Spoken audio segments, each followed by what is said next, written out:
and cheese. We have some little noodles here cooking. I've got to drain those.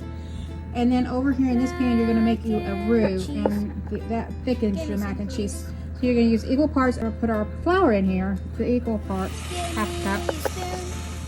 And we're going to cook that flour down. Now you can use any cheese. And then you're going to use a mozzarella for a stretch.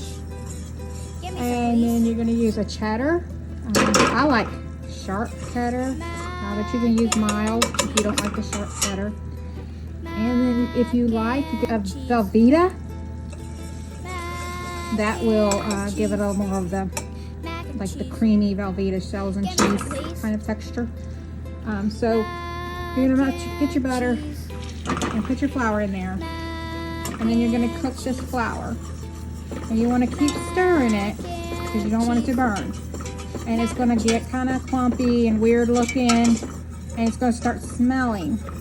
It's going to start smelling kind of nutty. The longer that you cook it, the darker it's going to get, obviously.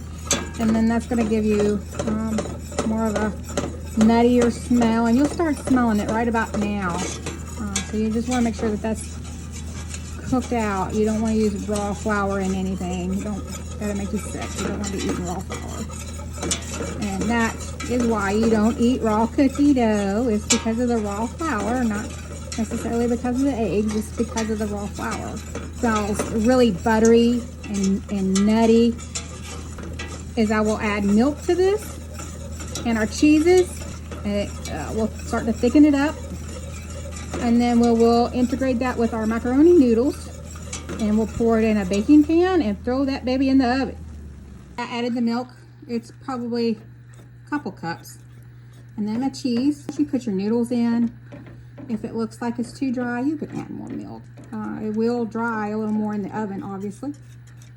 And we'll put more cheese on top, the shredded cheese on top, and let that get good and bubbly. See how that's, yeah. Yeah, look at that. That's what we want. Melty, bubbly, stretchy, ooey gooey stuff that dreams are made of. Okay, just a quick note here. I added a little more milk. Probably about another cup. It does use a lot of milk. Salt and pepper and a good shake of paprika. And you say, Amanda, paprika and mac and cheese? Yeah, trust me. You want paprika and mac and cheese. You know what else is good in mac and cheese? You guessed it, Skal seasoning is so good. And I have at the Ren Fair, that's what I got. As I would get a little thing of mac and cheese, and I would stop by their booth. And I would have them shake some of this on here, and then I would put the barbecue sauce on top, and it is amazing. So it's a good drizzle. And like I said, this, you can spice this up, season it however you like. You can eat this like this. It is ready. Or, so I've topped this with just store brand, this Marble Jack cheese, which is Colby and Monterey Jack. And like I said, you can top it with whatever you want. And if you like breadcrumbs on your mac and cheese, you can do that, but I hate breadcrumbs and mac and cheese. So then we'll put this in the oven, put it on 350, and we'll throw that in the oven, let it cook 50 minutes till it gets good golden brown, and then we'll enjoy it.